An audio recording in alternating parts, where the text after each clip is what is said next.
Good morning, world. It's your girl, Dominique Spinelli. Let me give you the outfit, because first let's start with the earrings. Love, love, love. Then my necklace I got from Sicily. And then it's a calm day. It's a calm day. Calm fit. Because tomorrow your girl gonna do it to it. But today we just gonna chill. Nice little hairstyle. Cutesy. Cutesy girl. And yeah. Just trying to make it through Thursday. Just trying to get to Friday night. But I feel pretty alright. I feel alright. No complaints. No complaints. I know I gotta go home and fold some laundry though. I feel like all I do is wash clothes and put them away. Here's the crazy part, right? Because you might say like, oh, that's because of, all the dressing that you be doing. No, I'm sure everybody has this problem. There was this retired lady who came up to me, love wisdom. She came up to me and she said, yeah, like, I'm retired, so, we just sit around and this, that, and the third. But you know what I do every day? I said, what do you do every day? She said, laundry. So it never stops. I'm not saying that lady don't be dressing. I'm just saying laundry never stops. It's just life. Laundry and dishes never stop. So... is it important? You just told me to bring these batteries. I'll take them. Thank you. Mm-hmm. Why are they taped together? I got no questions. You know what? It's a gift. It's a gift. It's a gift. All right. What else is going on? So yeah, laundry and dishes never stop. And tomorrow, I do have something to do. And that's all I really have to say to y'all today, okay? I'm trying to get through the week. And I'm trying not to complain. So I won't. But as soon as this Lent is over, y'all gonna hear my mouth. Let's lay this news down.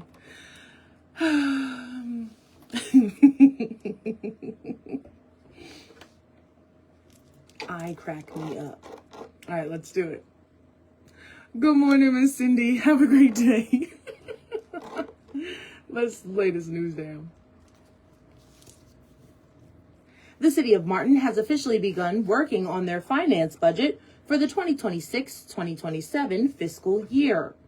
Martin Mayor David Belote addressed the Finance Committee about how the process looked in prior years.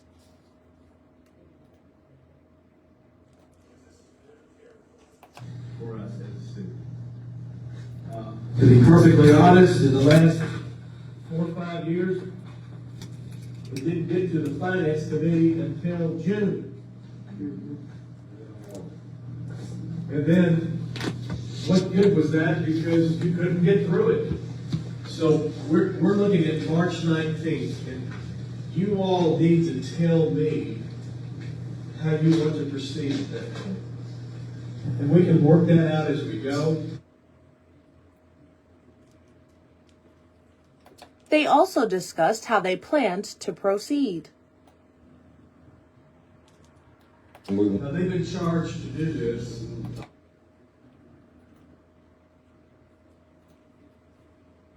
Something's not right. Hold on. Take this out. Okay. Fix it. All right, let's try again. And let's... oh, wait. Hit record, though. Hit record now.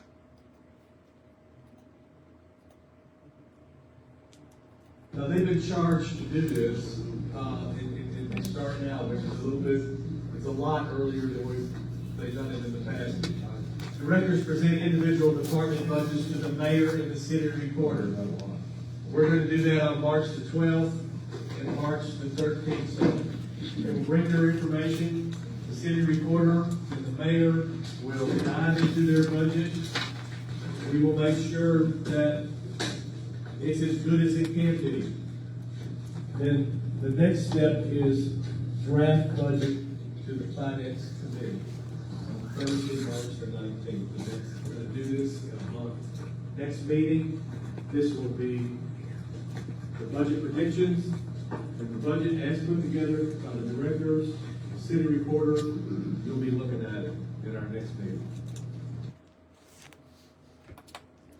With Martin facing several unknowns since the implementation of new processes and procedures, they'll have to make more than one budget until the holdup on whether or not to have a city manager is resolved. You want to put in there mayor's salary, or you want to put in there CFO, or you want to? That's a great question, because we're going to have to do in the administrative side of this, create two scenarios. One that has a city manager, and then one that stays consistent with our form of government right now. Because there's no guarantees that when we get all the city manager charter back, it still has to be voted on. So we are going to prepare two scenarios that cover that. But you can only present one to the council. So that'll have to be determined before it's actually. And we're not going to know this until May.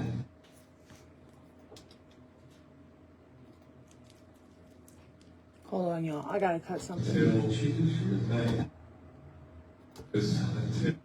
We're not going to know this, and we're not. And we're.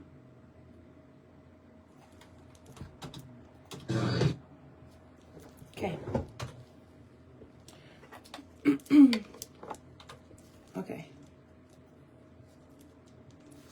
The next Martin Finance Committee meeting is scheduled for Thursday, March 19th at 5:15 at the Martin Police Department.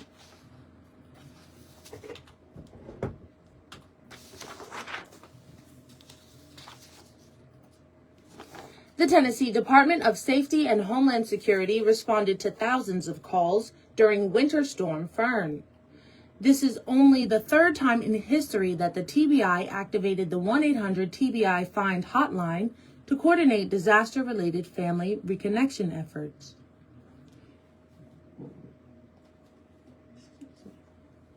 Excuse me.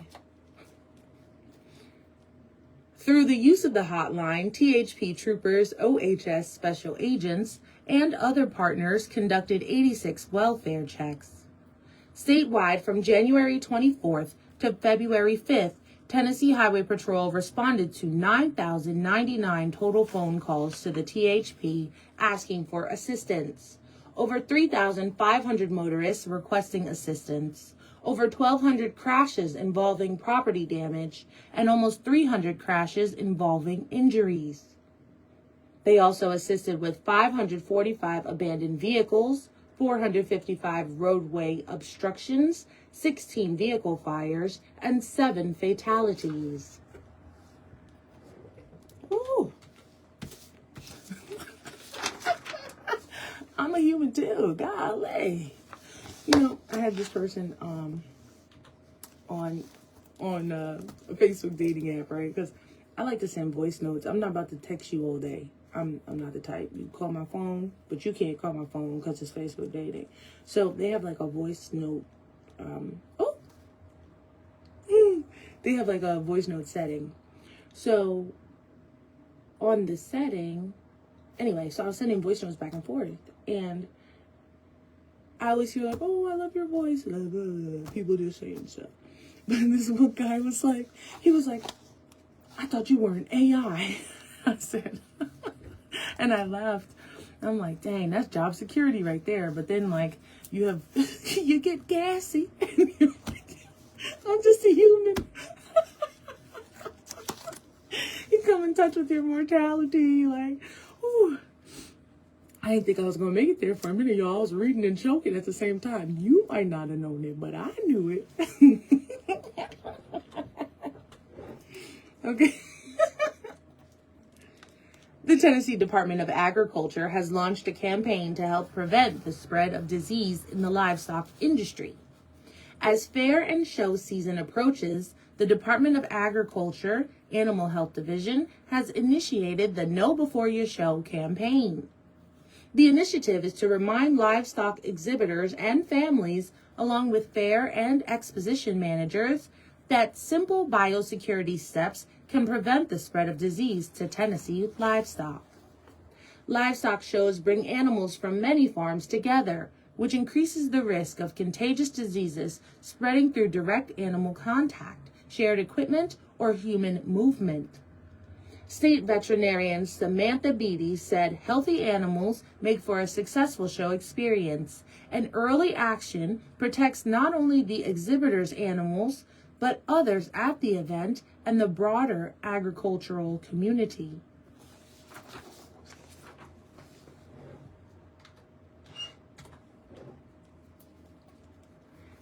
The state of Tennessee is seeing a sharp reduction in traffic-related fatalities for this end of February. The latest report showed 108 traffic-related deaths have been reported as of Wednesday, marking a 21.1% drop from the same period last year. 43 deaths have been recorded statewide in February. Statistics for the first 2 months indicate 33 fatalities have occurred involving older drivers, with 9 deaths involving teenage drivers. The report stated 16 fatalities have been reported for motorcyclists, along with 15 pedestrian deaths and 10 deaths attributed to speeding.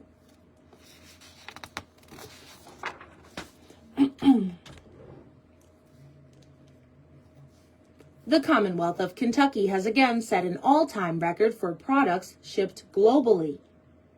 For the year 2025, exports in the amount of $50. Ooh, that's not it. Hold on. For the year 2025, exports in the amount of $50.6 billion led to an all-time record for the third consecutive year. Data indicated Canada was again the top export destination, with over $8.3 billion of Kentucky products. The remaining top 5 export locations include the United Kingdom, France, China, and Mexico.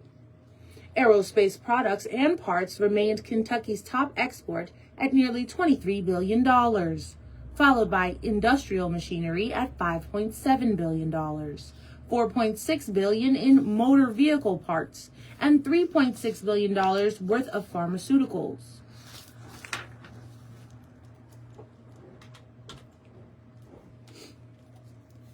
The Tennessee Department of Correction continues to investigate the murder of a correctional officer at the Mawnin County Correctional Complex in Wartburg. The officer killed in the line of duty was 35-year-old Officer Dustin Pedigo, who had served with the Department of Corrections since April of 2025.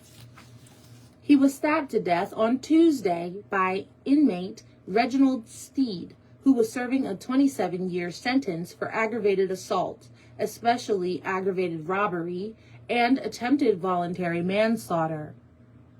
Department of Correction Commissioner Frank Strada said the death was a heartbreaking moment for the department and the entire TDOC family. The Morgan County Correctional Complex is a maximum security prison containing 2,100 inmates and 800 staff members.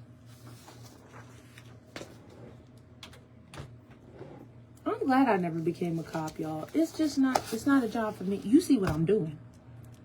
Being a correctional officer is not the job for me. And I took the test. And I'm so glad they didn't choose me. They knew. They was like, no, this girl's too nice. She gonna want to hug people and uplift them. That's how you get in trouble. Golly, what the heck? The Graves County Sheriff's Office announced the arrest of a South Fulton man for attempting to pass counterfeit money. Sheriff John Hayden said an investigation led to charges against 57-year-old Richard A. King. Officers from Graves County, South Fulton, and the Obion County Sheriff's Office took King into custody on a warrant charging him with criminal possession of a forged instrument. Open your mouth.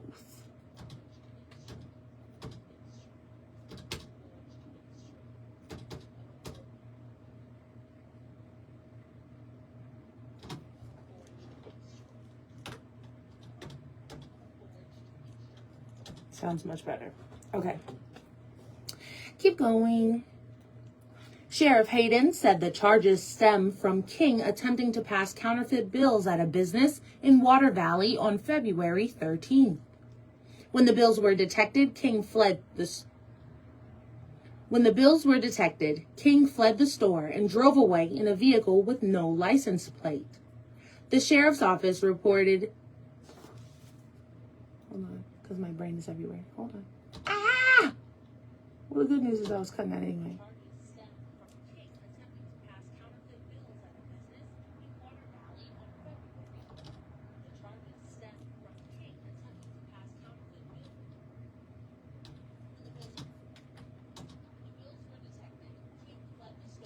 There you go.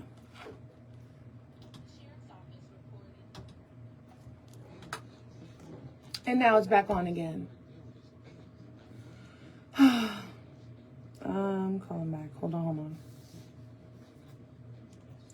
The sheriff's office report stated King is also facing similar charges from other jurisdictions.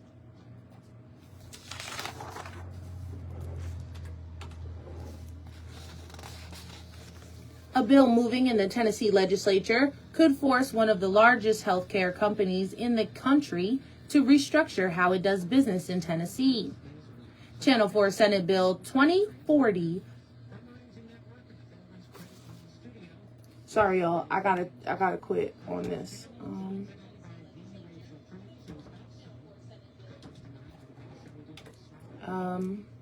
Something's not right. Okay, y'all. That's the end of this broadcast. I hope y'all have a great day. I have some things I have to handle around the office. Again, no 2 days in news ever look alike, so